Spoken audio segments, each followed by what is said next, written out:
finding everlasting joy that I can't hide. I've got victory in my soul, and I want the world to know I can't lose a battle with the Lord by my side, with the Lord by my side. I've got victory in my soul, let the hallelujahs roll. I've found an everlasting joy that I can't hide. I've got victory in my soul, and I want the world to know I can't lose a battle with the Lord by my side, with the Lord by my side. Praise the Lord.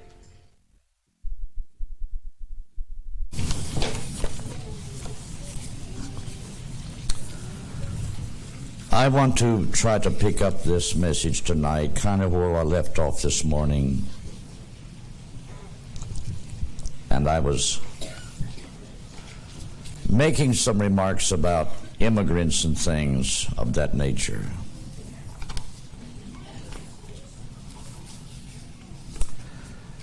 I hope I can express myself from a biblical, godly manner, not to make myself anything above a child of God. But through the years of life, I've been privileged to see a lot of cultures in the world that human beings live. And some barely exist in the culture where they live. And as you look around yourself and you look and see the natural geographical area and situation, there's a lot of things could be a lot better if people were only free from a traditional pattern of life. I will say this tonight. Salvation will work in any environment if it's understood right. But when you try to put culture above salvation and culture above how to serve the Lord, you are a slave to something that you're totally ignorant of what you really need. Now, when I said this morning something about the South American countries, I don't say that to be derogatory toward any Spanish background, racial person, please. Not at all. If I thought like that, I would never step my foot on one of these soils. But this letter that some of you have been privileged to read from those brothers down there in Argentina, I hear a call for help. Has nothing to do with their culture at all. They're hungry for truth. And they feel that there's truth somewhere in the world. And they want that truth. Because that truth is what's going to give them not social security, but spiritual security. Something we all need, no matter what race we come from. It is a fact. America, as it once was, is the only nation on God's green earth that you could immigrate to and come to expect to find the truth, no matter whether you was black, white, yellow, or what. And you could find salvation with just a simple, no matter whether you was rich or poor or what. Some people, you can't talk about anything without it begins to get next to the flesh. And when I look back, brothers and sisters, when the Union Pacific Railway was built, the population of America wasn't then what it is now. The World War, the Civil War has closed. It's united from coast to coast. But there's a vast expanse of wilderness across the western plains and the mountains that needed to be connected, and the only way to do it is by railroad. The Orient supplied thousands of Oriental laborers. But from the regions of Ireland came an untold number of Catholic laborers, poor. Nobody said anything about the religion then. They wanted laborers. And brothers and sisters, from the two ends of that Union Pacific, they finally, I believe, they drove a golden spike as commendatory of the labors and the ordeals that went in. Out of that era, there was some of the Irish decided to stay, and there was a lot of the Orientals decided to stay. Remember, America in the days gone by was made up of many immigrants. I've been all over the West, but I always said I would like to go see Death Valley. We hear a lot about what Death Valley was in that time. But I'd read a bag story when I was young that some of the 49er gold rush people got lost in there, and some of them died. So this time when we was out there, we just went on across the Mojave Desert and dropped off into Death Valley, 200 feet below sea level. It's a fact. In the prehistoric times, it was a lake. You might say it was an inland body of water. Dinosaurs roamed there because they've got some of the skeletons and the fossils of that era.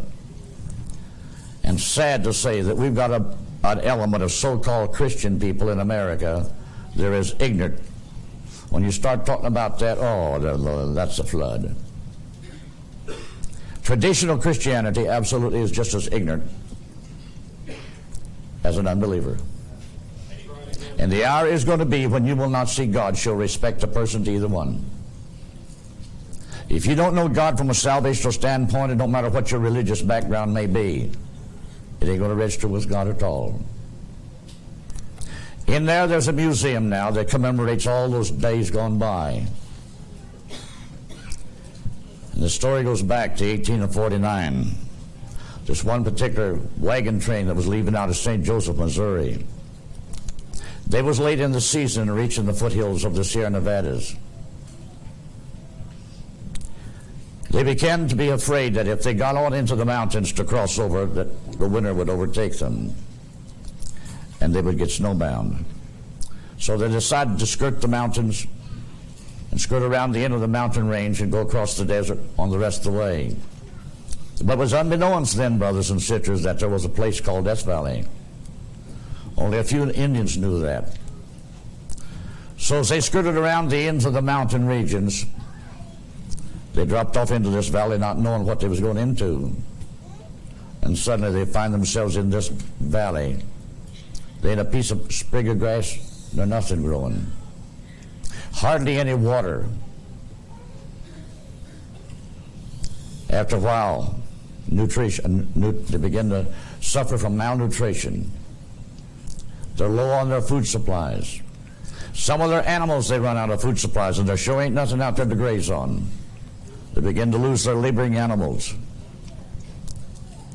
Finally, brothers and sisters, one by one,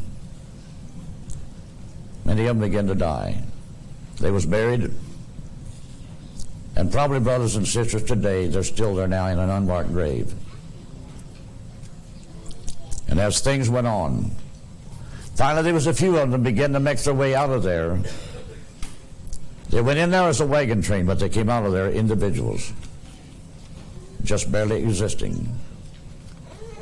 Hardly any animals.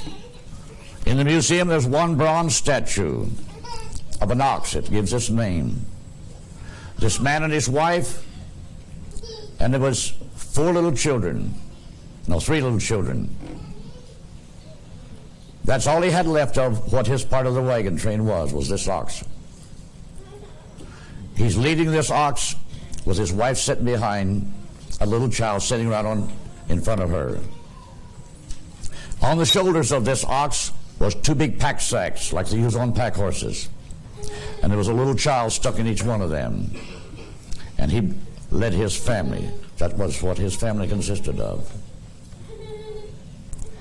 But the point of it is, when you begin to look at the roster in the museum, what the name of the peoples were, most were immigrants. They immigrated here from Europe. Some were Irish, German, Dutch, Russian. That was America then. Gold, they went crazy for it. But they thought if they could find a spot of gold somewhere, they had found heaven.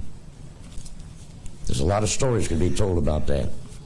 But my point is this, brothers and sisters, most of those people came here ready to, we will say, face the disasters, because it was a challenge. It was a new hope, because the old world was all exhausted. There was no resources to return to in the old world. And if their economy wasn't worth anything, there was no future. I read how the Irish came over here, how they'd had periods of drought and such. And a lot of the Irish people almost starved to death in their own country, and that's why a lot of them came here. And when I look back on the history of that hour, brothers and sisters, I say all of those immigrants had a backbone in them. They weren't looking for a handout.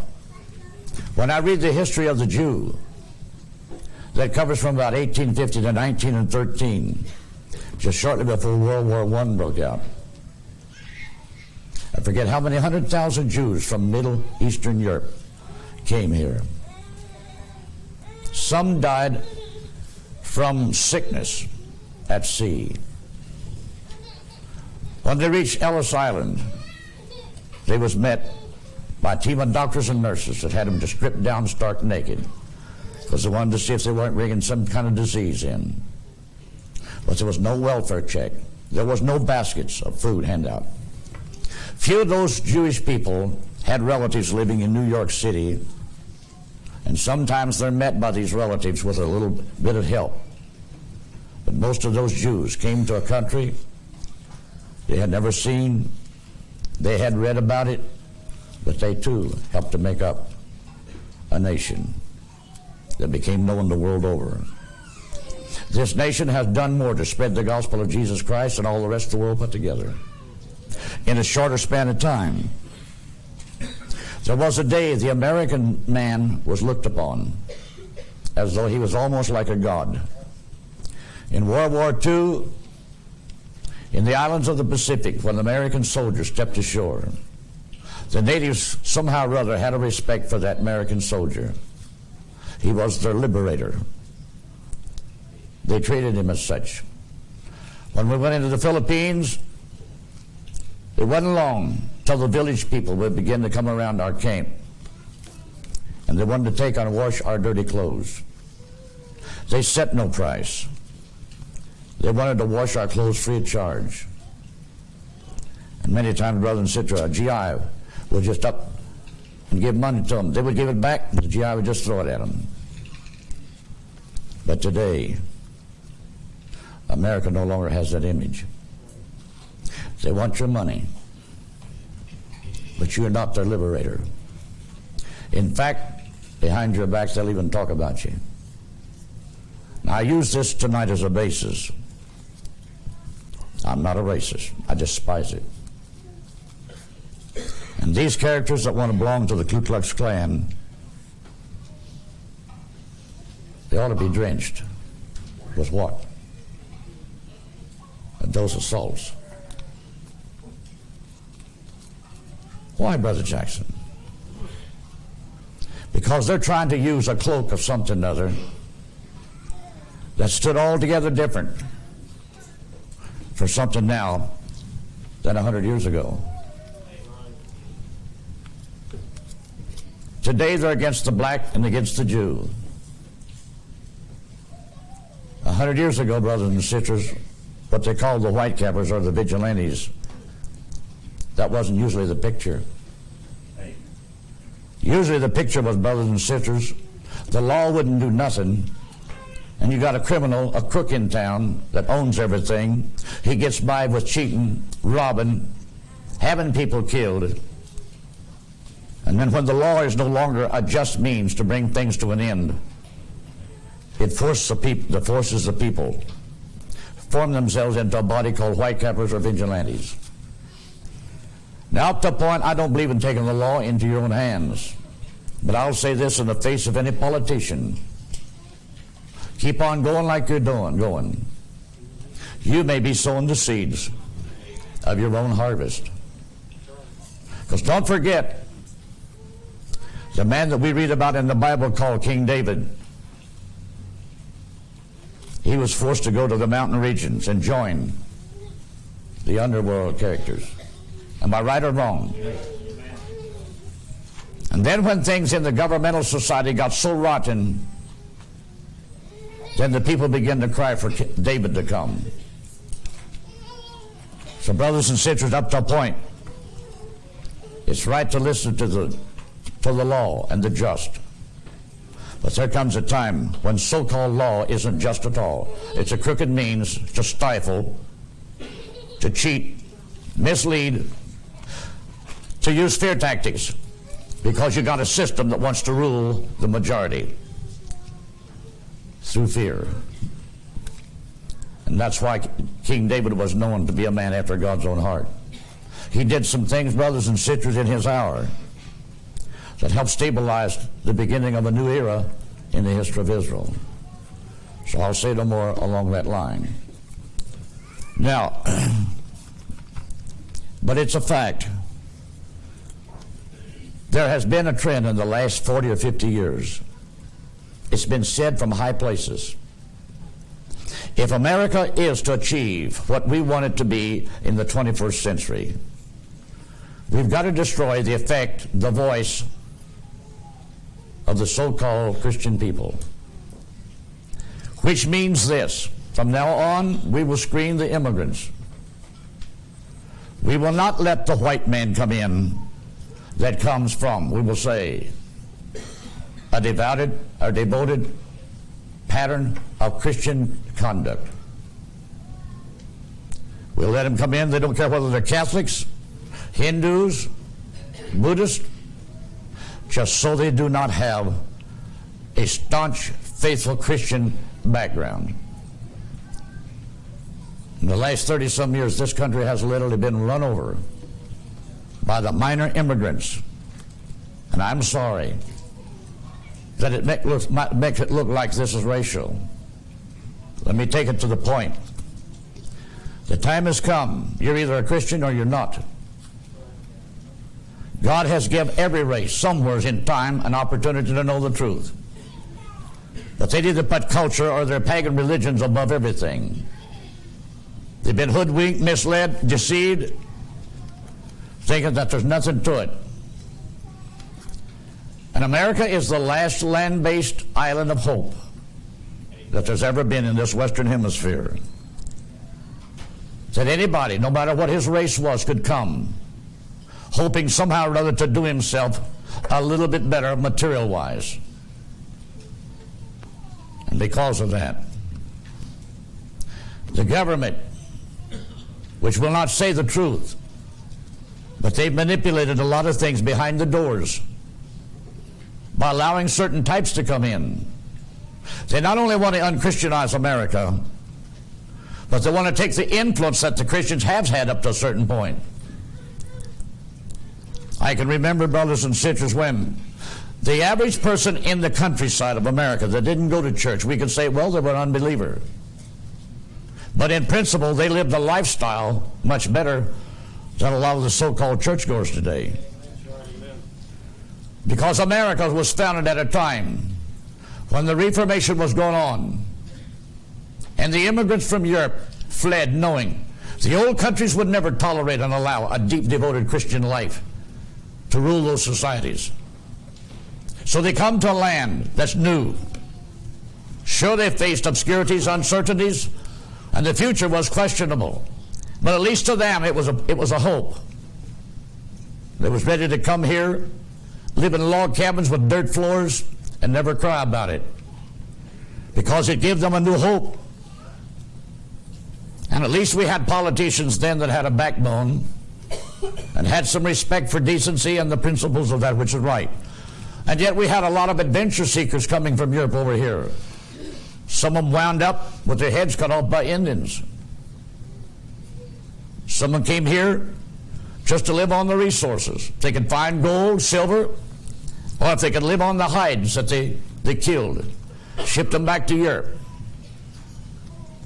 On and on the story can go. But America grew. And America grew, brothers and sisters, to the point It became a haven, a land of adventure, but to many, a place where they can find God in principle of truth. All around her, the Catholics moved in. I'm not talking about racial. I'm talking about religion that stupefies people. South America, in the 400 and some years that it's in existence, it's had more civil wars than you could shake a stick at. The dictators that have ruled the masses, and they all cater to the church through their material riches. And the Church of Catholicism always catered to the rich. That's how they lived in the feudal system in the old countries. Yeah, the rich families was always devoted to the church. That's why I said here a few weeks back, you could go into a lot of them big cathedrals. There's where the kings, the queens, the prince and the princesses are all buried. The lords, whatever you want to call them, they're buried there with plaques on the walls over the cobblestones that hold them under the ground, because they thought that was their haven. That was Catholicism. So South America the same way. But when it comes, brothers and sisters, to learning how to use the natural resources for to better the way of life, when I said this morning, in a lot of the other parts of the world, they have the ability to raise carrots and potatoes as well as us. They have the ability to raise lettuce. In 1974, in the month of January, we was in Ghana, Africa. We rented a bus. It was a small bus. We was going down the road one day. We was going to a certain little town. We had to stop at a checkpoint. And as we stopped there, why, the officer, he asked the driver, could this particular man that was standing there by him catch a ride? And the man driving the bus says, well, he says, I'm only just rented out to these gentlemen. He said, you'll have to talk to one of these men. So the officer stuck his head in the door and said, which one of you men is in charge of this bus? And I said, well, I guess I am. He says, can this man ride a short distance? I said, I suppose so. So when he got on, he was one of these, he was an American boy. He studied this schooling under this, what they call that, peace movement. So he got on and he come back and sat in the seats with us. And he began to talk. I said, how much longer do you have over here? He said, just a little over a year. He says, I've been over here almost 2 years now. I said, how's things going for you? He says, when my 3rd year is up, I'll go back never to return. I thought, well, he's volunteered his life. He took his course in education, how to be a teacher under this peace movement. But when he began to go into detail and explain about the culture that you're dealing with when you go there, he says, when you mention time over here, it means nothing. He says, you go into a village to set up a school to try to teach the people the principles of how to better themselves. Time means nothing. You say the school will start at 8 o'clock. 8:30 they might be there. And again he said it might be 9 o'clock. And if you begin to get on to them about their time factor, you won't see them no more. They will not tolerate this thing to be told that you need to be here on time. Those that do come want to learn. You can show them out in their little villages how to plant a garden, to dig the soil up, how to prepare it, how to plant the beans.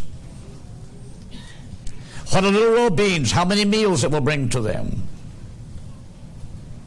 He says you've got to stay on them to make them keep cultivating them, keep the little grass and the weeds out. Otherwise, they think once you planted them, that's all you have to do. That they're just going to grow abundance of beans and that they'll pick themselves. You go there, well, why have... They got all kinds of expressions they show to yourself by physical actions.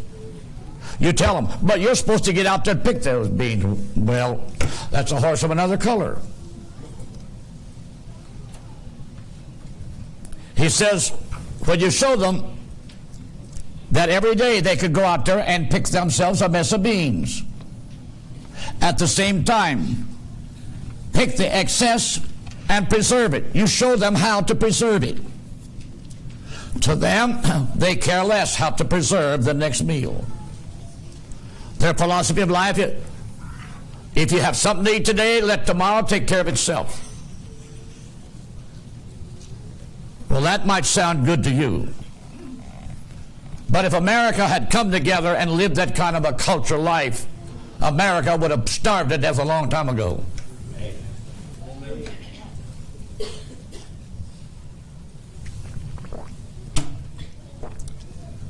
Early America had practically around every little log cabin. It didn't matter whether it was in Michigan or Florida, New York or Texas. It wouldn't be long, there would be a little garden spot. And they would learn how to plant a few things that would exist in there. That was early America. But I think I'm going to stop on that point right there. We might pick it up later. America was not built on welfare. America was built on the foundation of some principles that Christianity brought to it.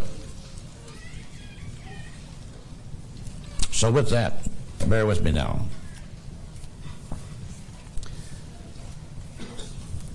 Your sodomite community will try to say, where does the Bible say it's wrong? They say those things as a challenge. Well, I can think of so many places in the Bible that it speaks directly against it or indirectly. It's pitiful. Such as Matthew 24 or Luke 17. Did not Jesus say, and as it was in the days of Lot? Again he said the same things. They were married, given in marriage. They bought, they sold, they built. Well, what's that got to do with the gay community? To not understand what Jesus is trying to say is this. When you begin to see these signs, like the sodomites moving in, wanting predominance in attention, support, recognition, to be able to affect society, it don't mean that everybody in society is going to fall in that same life cycle. But as usual, it isn't long till the world in general just gives in to the pressure of this thing and floats right along with it. And all of that perverted lifestyle, after a while it begins to become a normalcy.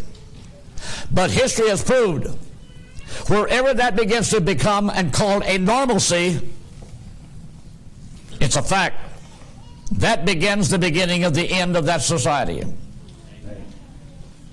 That's what brought an end to the society before the flood. That's what brought an end to the existence of two cities. Let's read about it. Now we know what Jesus said in Matthew 24. They were married, given in marriage, built houses. They ate, they drank, they celebrated, they had a good time, all those social things. This is the day people in America like to have their social material things. Oh, don't take that away from us. To them, it's a material security. Don't tell me we have to give that up too. But when we go back to Genesis, we're in the 19th chapter of Genesis. Here's the real background. And there came two angels to Sodom at even. And we can almost say, brothers and sisters, the sun's just getting ready to set in this western hemisphere of this modern society of America. And Lot sat in the gate of Sodom. He was well known.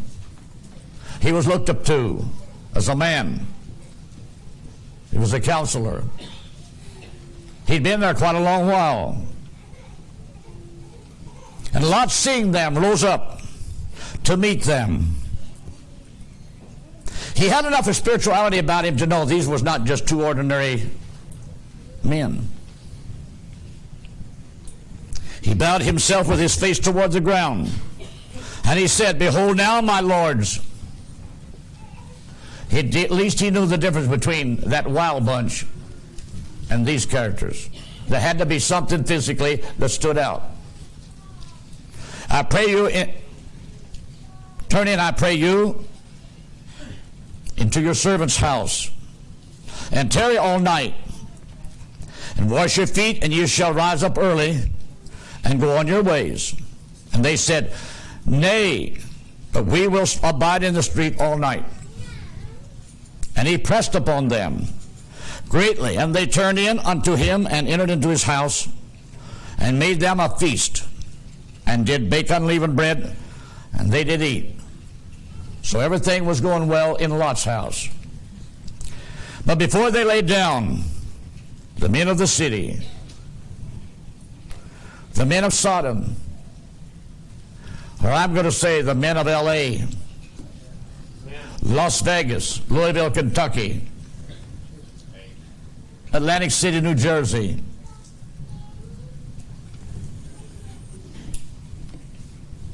come past the house, round about,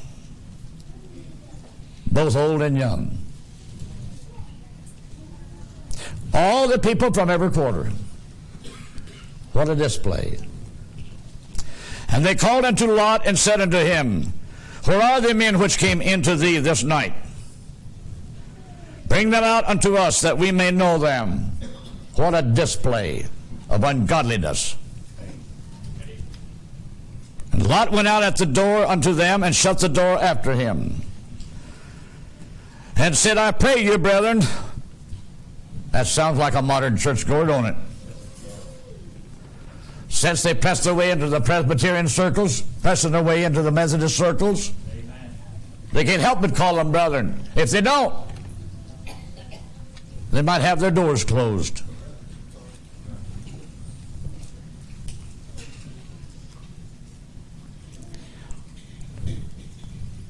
Do not so wickedly. Behold, now I have two daughters which have not known man. Let me, I pray you, bring them out unto you, and do you to them as is good in your eyes. Only unto these men do nothing, for therefore came they under the shadow of my roof. He was ready to give away two daughters, hoping to appease this low-down, ornery crowd. And they said, "Stand back." And they said again, "This one fellow came in to sojourn, and he will needs to be a judge." Somehow they had looked them over as they came through the gate. "Now will we deal worse with thee than with them." And they pressed sore upon the man, even Lot, and came near to break the door. But the men put forth their hand, and pulled Lot into the house to them, and shut to the door. And they smote the men that were at the door of the house with blindness. Somewhere, this great political thing that's going on to try to give in America such recognition to this lifestyle, you watch, it's going to lead to some kind of a disaster. And God will be behind the whole effects, both small and great, so that they weary themselves to find the door. And the men said unto Lot, "Hast thou here any besides sons-in-law, and thy sons and thy daughters? And whatsoever thou hast in the city, bring them out of this place." The angel says, begging Lot, if you've got any family, sons, daughters, sons-in-laws, and so forth, go get them. Let's get them lined out and get them out of here. For we will destroy this place, because the cry of them has waxed great before the face of the Lord. And I have to believe, brothers and sisters, after this many years of grace and mercy that God has watched over this nation, and since the era of World War II, when the nation was used by God to liberate the world from the tyranny of two sources of evil. That's when the American man became a known man of liberation. But he can't hold that image forever, because his own society is given in to the devil and all the perversions of it. But I have to feel that there's something walking through America, taking its last look. And God only knows what that is, brothers and sisters. But now that I use that tonight, because when we take the story from there on, the next day, Lot had went to all of his daughters' sons-in-laws, and they acted like he come just mocking them. Now the point is this: not everybody has to be agreeable with the Sodomites. But for somehow or other, brothers and sisters, after a while it gets to the place, it don't hurt them. It's no longer an evil. It's just another part of a modern day of progress, and we have to accept it in its normalcy. That's at least the way they felt about it. And the average person, brothers and sisters, was just settled in that. That's why Jesus said they married. They were given in marriage. They drank, and so on and so forth. They was more interested just in the natural success, and let each day take care of itself. But God wasn't looking at that, because it goes to show when this thing is over, outside of Lot and two daughters, that's the only human beings that escaped these two cities. Ain't that a shame? When there was a number of them cities, they didn't indulge in that. But it goes to show their attitude and their heart. They weren't going to get shook up. Even Lot's daughters and sons-in-laws, they weren't going to get shook up. Yes, Lot left the next morning with his wife. But for some reason or other, she had a lot of social clubs and things that she belonged to. It's just like America's church-going people today. The social clubs and the things they have it's a part of my life. I just live for this.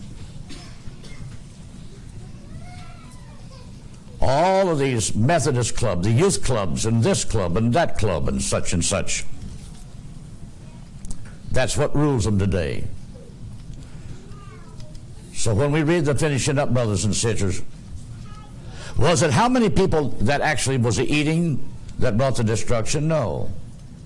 It was this lifestyle. That was the number one target that God was after. But everything else perished with it, and so will it in America. So tonight, brothers and sisters, I want to read to you some facts. These are statistics.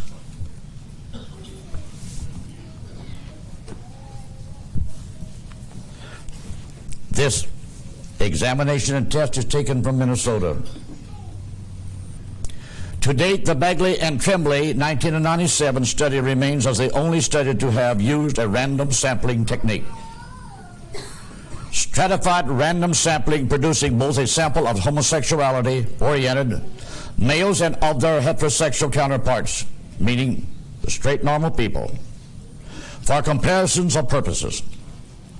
This study replicated the Bell and Weinberg of 1978 results, and is also the best and most recent indicator available of the self-harm at risk status. That means they've studied the lifestyle of the homosexual community, the harm, the suicide, the poisoning, the other disasters that brings death. So as we go on,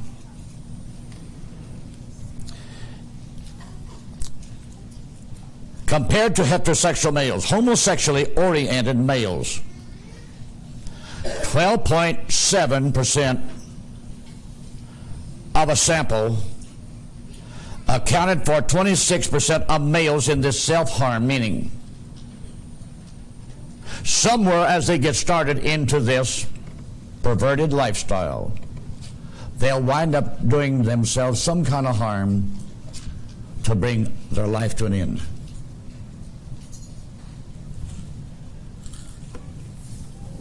It includes suicide attempts,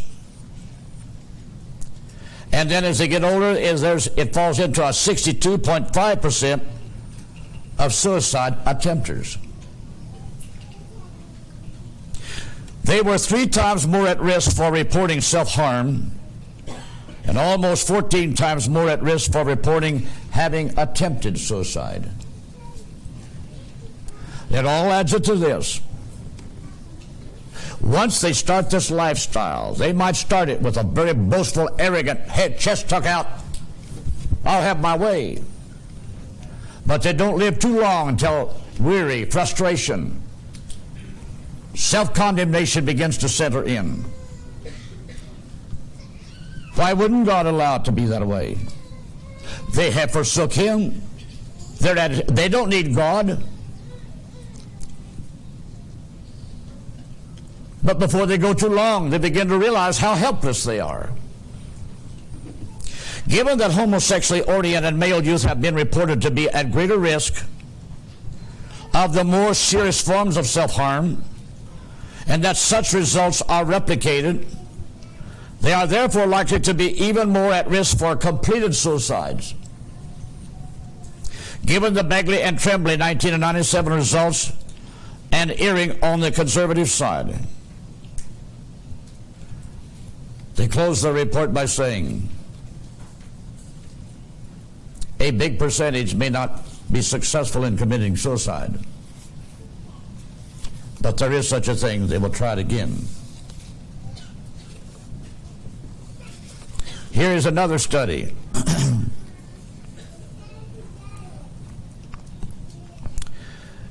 These perverted sexual behaviors had greater problems, such as more regret over their homosexuality, and were more likely to be less exclusively homosexual and more covert than other respondents, or we will say practitioners of it. Dysfunctionals also had more regrets over their homosexuality, but were highly sexually active and not coupled. Both groups more depressed, tense, paranoid, depressed, lonely, and less self-acceptance. Who wants to live a life like that? The lifetime suicide attempt rate for white homosexual males was 18% of all of those in that cane, compared to 21% of the blacks in the same cane. Their respective suicide, re-attempting it again, fell into 38% and 33% black. 43% of white homosexual male suicide attempters reported that their first attempt was relationship related, meaning their mate. Meaning that those that occurred after somewhat becoming part of the gay community.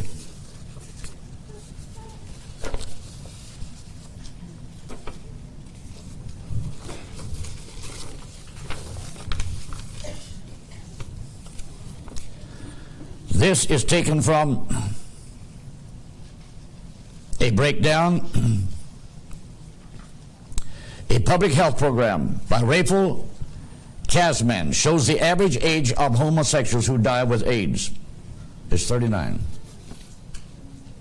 How many in here is, as a young man, how many wants to die at 39? I'm sure anybody in his right sense.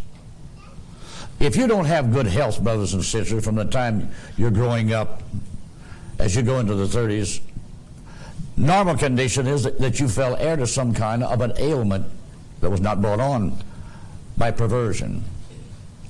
But if you, as a normal person would be, if you're born with normally good health, why would you want to accept a lifestyle that's going to begin to jeopardize that health.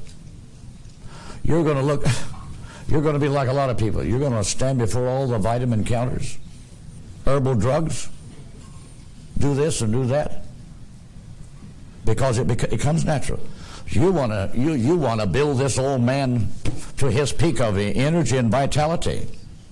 But to think, the average homosexual man dies within first 39 years of his age. The average age of homosexuals who die of other causes is 41. 2 years longer. The study accomplished over 5 years shows that homosexual conduct reduces life expectancy by 30 years.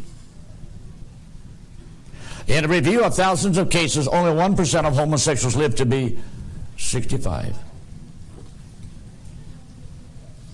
Perhaps Congress should mandate a health warning label. And I have to say, why don't they? Now that lets me pick up the tobacco business. What a hoax. Clinton got in on that. And he's out to break the tobacco industry. Well, Christian brothers and sisters, I don't go along with that tobacco use, do you? And I want the president and the Congress and the Senate to know. No, I'm a Christian. Something tells me from the Bible that tobacco harms your body. And my Bible tells me, he that defiles his body, him shall God destroy. Amen. Well, it's common sense that the tobacco does and has harmed men's lungs. My, it's terrible to hear a man say he is in his 70s and he's got emphysema. He can hardly breathe, but he smoked all of his life. When the medical professions begin to see all of these physical broke down health problems that they relate to tobacco, and they begin to ring the bell, the president gets on that. Look at here. You're going to stop this. You are breaking into our Medicaid and Medicare treasury. Amen. We cannot pay this bill because you're bringing on this health breakdown partly by your own will. Now, if that is a fact that way, then here's another young bunch of characters over here. They've accepted this sodomite lifestyle. Oh, that's all right. But they get AIDS by the hundreds. Their health is breaking down. They lose weight. They lose their color. They've got to go to the hospitals. For a while, they couldn't get in. No. You have induced this sickness. Your lifestyle has brought this on. But all of a sudden, they reversed the whole philosophy. They brought the AIDS patient in, give him all he needs. But the tobacco carrier, take him out, let him die. And the government went after the tobacco industry hook, line, and sinker. That's why I say, the day of common sense is gone from America. They will say, you need a good education. How, to be stupid?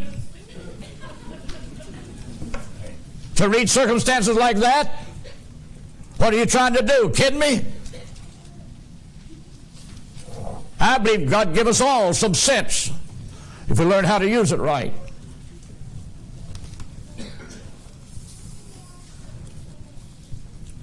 The report indicated 5 things contribute to early death for homosexuals. Suicide is become an epidemic.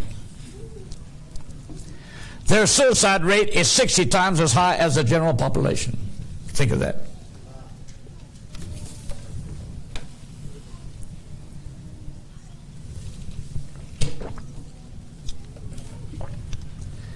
Labeling their lifestyle as gay may prefer death rather than to continue living in it.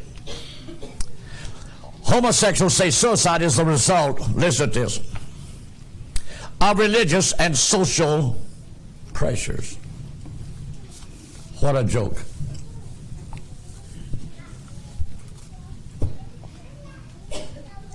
I wasn't pressured in accepting Jesus Christ. Amen.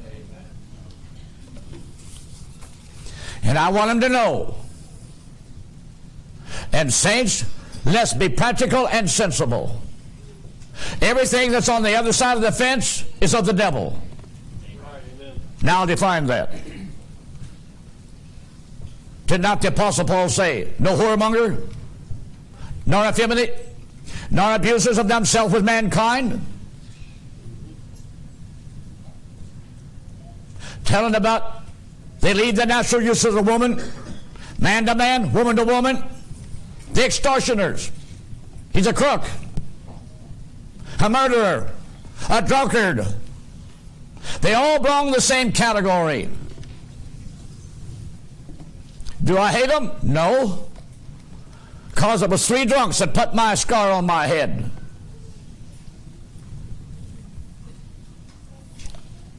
Why should I hate a homosexual and not hate a drunk? Why should we prefer one wrong over another wrong? Because it all comes from the same source. Amen. We've got to have sense enough, brothers and sisters, to know how to reply to some of this junk.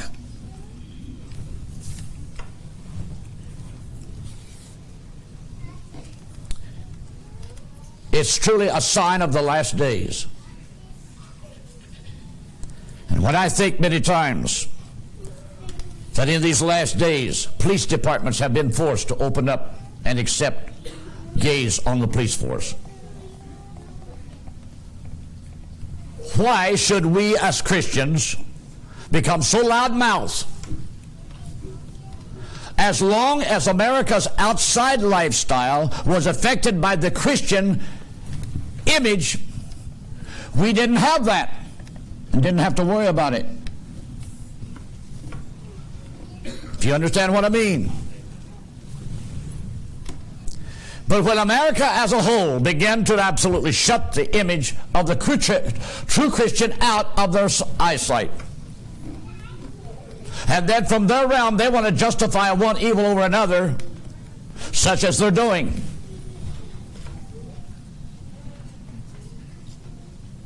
God ain't going to let you do that and get by with it. Now let us look at it in this way and be sensible. You live in a big city. You live high up in an apartment complex, 18 floors up. A fire breaks out. The fire department comes, and all the engines are screaming and crying, and the bells are ringing. Up those ladders, men trying to find the ways to get into this floor. Are you going to be foolish enough to stand there in the hallway? Are you a homosexual? Amen.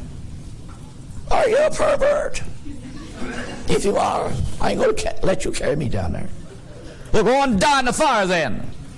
How many listen to what I'm saying? Amen.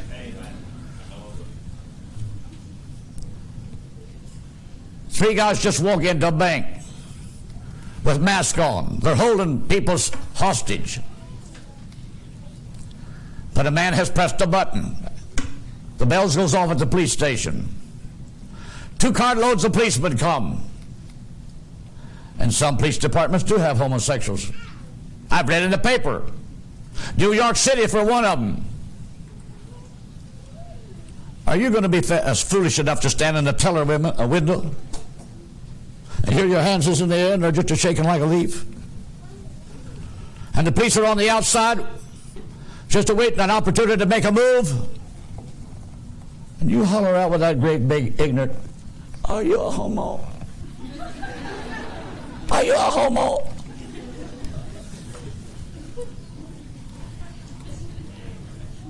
I'm illustrating it. Can't there come a time when Christians have got sense enough to know when to keep their mouths shut? How many listen to what I'm saying? Amen. Keep in mind, it's one thing to disagree. But when you see the world in general has accepted certain things and are using it to justify their own wrongdoings, all that you're ever going to say ain't going to get you a dime worth of anything. Because I have to say, brothers and sisters, it's all an indication the time has come when God's going to shut the door. He's got something else somewhere in mind. How many times I've watched these programs that shows people where they get caught in a flood. Here they're washed out in a stream of fast-flowing water. They're holding on to a tree limb. And somebody on the bridge curb somewhere is screaming, and oh my God, why don't somebody do something? Along comes some burly, bearded character. He just had a beer in town, been smoking a cigar. He sees the plight of that poor soul. He cries out, anybody got a rope? Somebody comes with a rope. He wraps that around himself. He ties it to a tree, and in the water he goes.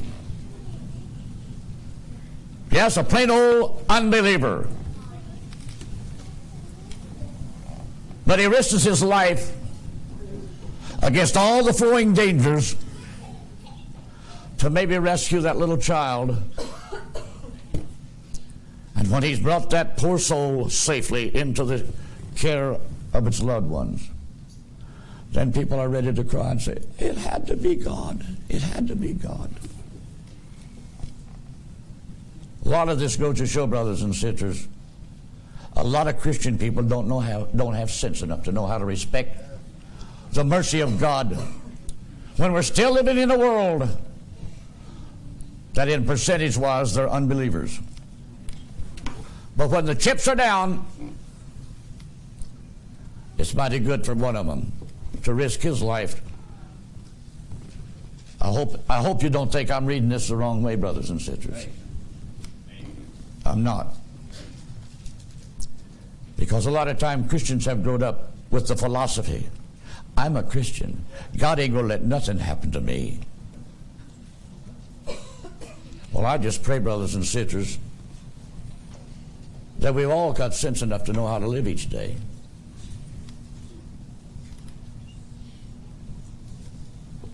But when we get to the place we think we're too good for anything, a bad thing, we might be walking a tightrope, if you understand what I mean.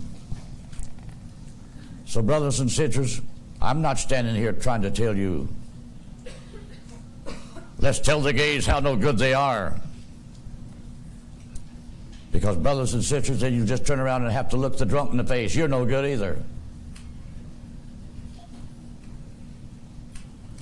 But then when I look at the politicians, how in the name of common sense can you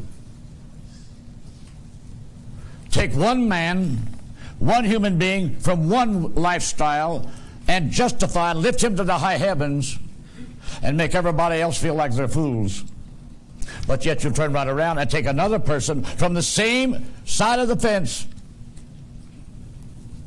Now my Bible tells me this, that no whoremonger, nor adulterer, nor fornicator shall enter the kingdom of God. Ain't that right?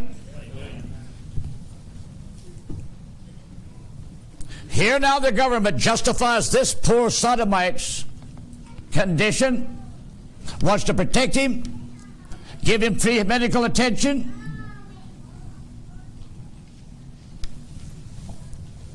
Go down the street. There's the red light district. Here's a girl.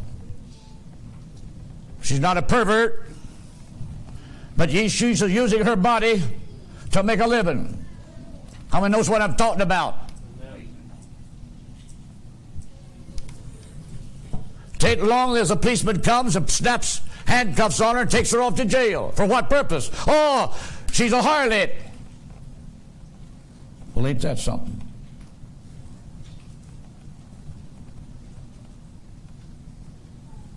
She's using her body to make a living. And this other character over here, he has just thrown his life and body away so he can get all the care from the state. And I have to say, and the state is taking your tax dollars to take care of him, but they publicize this other thing when it all comes from the same source. There's a spirit comes out of hell that gets on all of it.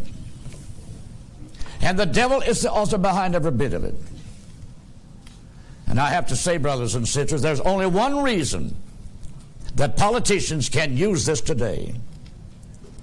They reached a point in time they want to unchristianize the American nation. To do so, they're going to take one of the most evilest, the most vilest images that humanity can be drugged to and use that as an issue to begin this trend of unchristianize the American society. Because, brothers and sisters, the sodomite coming into the picture at the end of the journey, he's only a sign the end is just ahead. All these other evils have been here all the time. You've had to live with them. You've had to work with them. You have to run the risk, brothers and sisters, every time you travel the highways, being run into by a drunk. There was 3 drunks that did this to me. But you've not heard me talk about the drunks all the time. I've not pushed them down. When he's not drunk, he's at the same work spot you are. And sometimes he's a good worker. Does that mean you're going to justify his lifestyle? No. Because, Mr. President, why don't you come out and tell the truth? What's the statistics in your category that across the nation, you could get it from the FBI if you will, the percentage of drunks that's been reported, and how that man has spent his livelihood in the saloons, in the beer joints. He starved his wife, his family. He's denied them the material things to build a security for them. It all went down the drain every time he swallows a bottle of whiskey or a beer. Why don't you go after the alcohol industry as you've done the tobacco? Because just as the tobacco goes after the lungs, alcohol goes after the kidney and the liver. And you're paying out just as much through Medicare to those kidney patients and such. Come on, tell the truth. But you won't let the statistics out. Because on top of that, you've used these things as a voting block. That's a fact. When it came to the fact, brothers and sisters, that politicians began to side in with the sodomites, they could see that there was an influential part of society becoming like this. And there's another element of society not like that, but they are motivated out of sympathy. That's human carnality. So the politicians are seeing the chance to get a vote. Otherwise, brothers and sisters, there's other times they wouldn't pay 2 cents. I don't think, brothers and sisters, that every politician necessarily condones it, but he's not stood against it. And therefore, they have caused bills to be passed where, brothers and sisters, there is not an American man or woman that can say anything now from the, we will say, the social domestic realm against this lifestyle. You're forced to live by it. You're forced to work by it. You're forced to even to live in an apartment complex with them there. And I have to say it's pathetic. And so, brothers and sisters, don't think I'm trying to be foolish or anything like that. But I'm a child of God.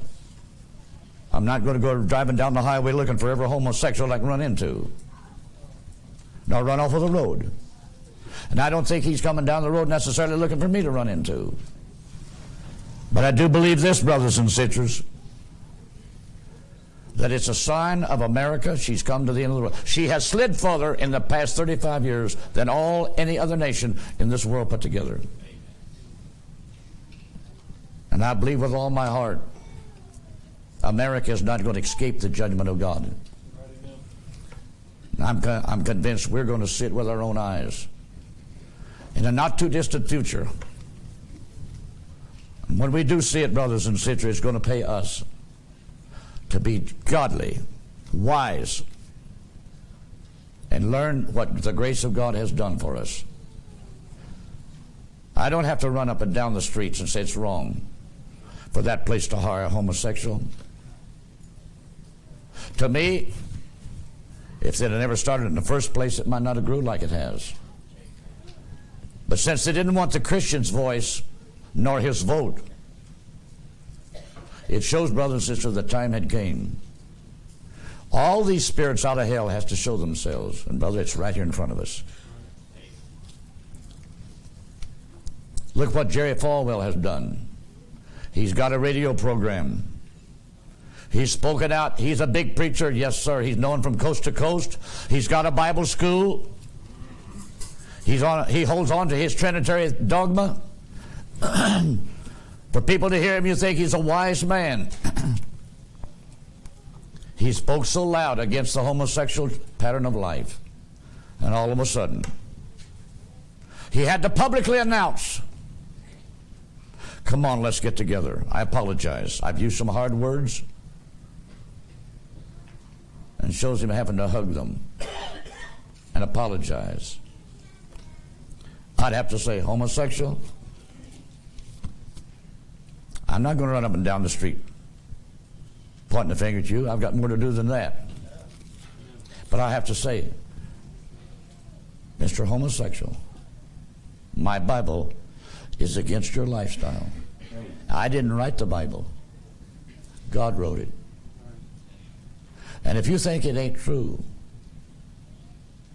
stick around with me. The hour will be when the very thing that God says is going to be, you're going to see it. And then don't ask me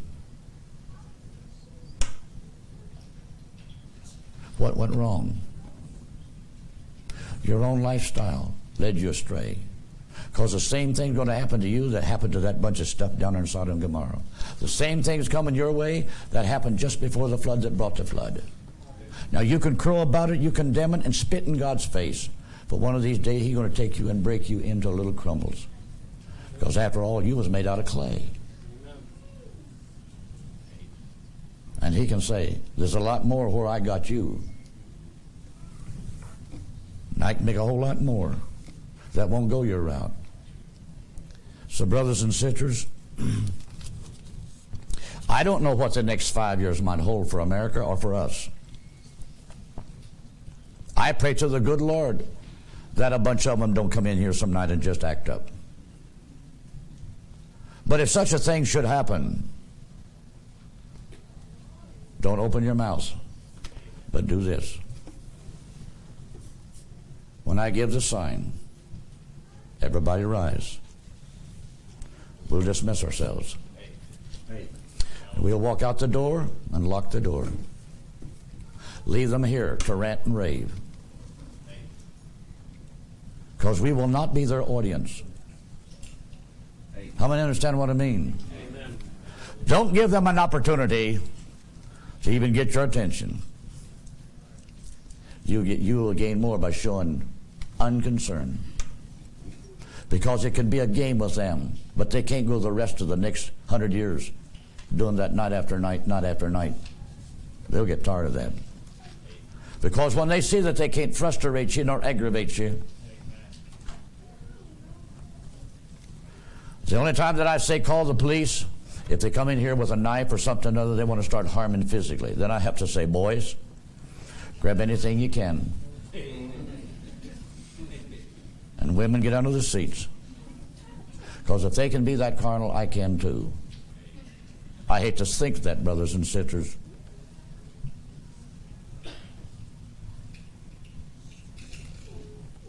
We didn't ask for problems. We are left in a world that we didn't ask for anything. I'm thankful to God for His grace and goodness. So if they don't like our lifestyle, they don't need to come around and try to pester it. Now,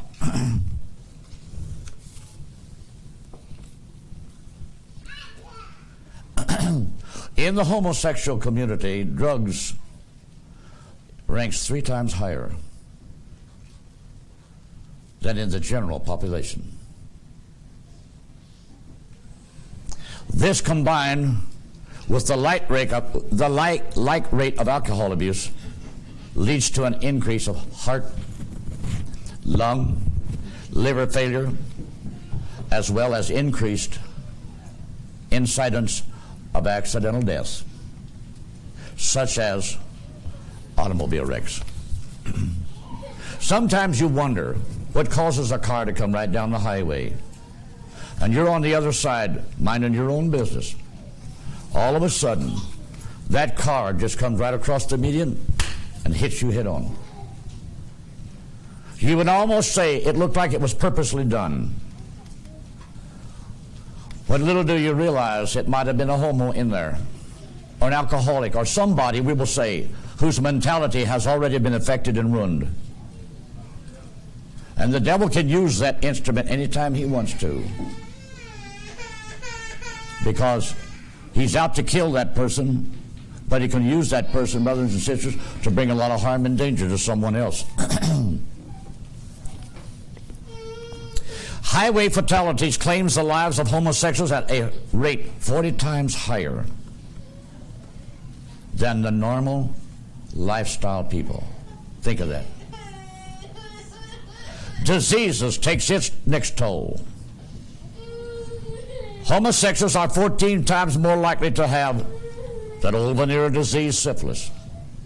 23 times more likely to contact some venereal disease. Thousands of times more likely to contract AIDS. And lesbians are twice as likely to suffer from different genital failures. And murder itself claims the lives. The ratio of homosexual men murdered was found to be 50 times that of the general population. Now, how many wants to join that camp? I don't. I don't have to read a danger sign. I don't have to read a safety sign. I've got it marked down here. That's all you could hear for the past 50 years. Safety, safety, safety in the workplace. All kinds of appliances for the home. Safety, safety, safety. And while we was out west, turned the radio on, caught CNN. Forget what state this occurred. Listen carefully how I'm saying this. Mommy, daddy. A man and his wife is suing Toys R Us. A little 7-year-old boy choked to death with a plastic 2-inch in diameter ball. Well, I think that's terrible, Brother Jackson. I do too. Daddy, where was you at? Don't you think you should have been telling that boy a little something? Imagine a 7-year-old kid. And there that daddy and mother wants to sue Toys R Us. I forget how many millions of dollars. America has become a wild camp of people wanting to get rich overnight. No wonder we have become, in some respects, a stupid society. We ignore all safety factors that we should have horse sense enough to know to not do, and want to lay the blame on somebody else. My dad would have saw me trying to get a 2-inch plastic ball in my mouth. He'd have knocked me on the head. There would still been a knot there. And I have to say, every little old towhead needs one. Not a 2-inch plastic ball in his mouth, rolled up in the side of his jaw. That's stupidity and ignorance. And it's a shame we've got a generation of daddy and mommies that don't know too much more to do anything any better. When I went to school, they even taught little simple things like that, but they don't today. We got to climb higher in math. Some new thing they go way to reach math. But we ain't even got sense enough to know how to get up and go to work, come home safely. Danger lurks out there, brothers and sisters, in the pathway of life, because this world is not my home. And and neither is it my resting place. And if heaven's not my home, Lord, what am I going to do? Danger lurks the pathway of life from the time you come in here crying. And it's going to be stalking you until you leave here. And I believe, brothers and sisters, there's such a thing, common, simple horse sense. Don't misread me, brothers and sisters. But if we're going to live a Christian life, it's got to be more than a crow. It's got to be more than, I'm a Christian. Because after Jerry Falwell had to come off of his high horse and do what he did, I have to say, he'll go down, down, down, down. He shouldn't have been tackling something or other as though he were going to convert the world. So, brothers and sisters, my statistics are not over. There's a lot of it here. But I will save the last one till now. Listen to this. A Republican gubernatorial candidate, Ellen Crosswell, claims this week that being homosexual takes 35 years off your life. Comes from a controversial anti-gay research. Crosswell's comments in a Wednesday debate with Democrat Gary Locke were based on a 1994 study co-authored by Dr. Paul Cameron, a prominent national critic of homosexuals and gay rights whose work has been criticized as inaccurate. Well, they always got to come along like that. Cameron, director of the Washington, D.C.-based Family Research Institute, studied obituaries in 18 gay publications. For his conclusions, it was this, that gays and lesbians have sharply reduced their lifespans. Cameron was ousted from the American Psychological Association, and a federal judge in Texas said he just started research when he appeared as an expert witness in a case. Cameron could not be reached yesterday, but has told reporters he was kicked out of the Psychological Association because he tried to resign when he disagreed with the organization's position on gay rights. Crosswell cited Cameron's statistics Wednesday, although she did not attribute them to him, to bolster her position of opposing civil rights protections for gays and lesbians and to show that homosexuality is not a safe and healthy lifestyle.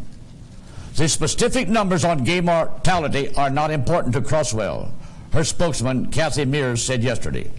I think she stands behind saying it is a high-risk lifestyle. Locke supports passing a state law to protect gays and lesbians from housing and employment discrimination.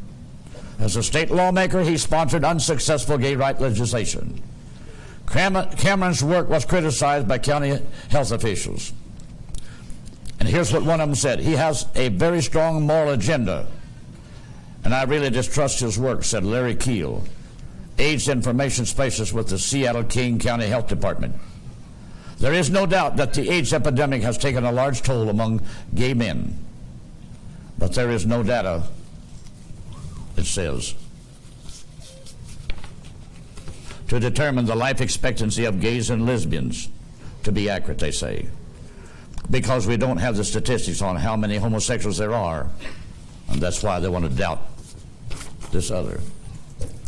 But I have to say, if they go to the morgue and get the obituary statistics, the cause of death, to me, brothers and sisters, a few of them should tell them which it did.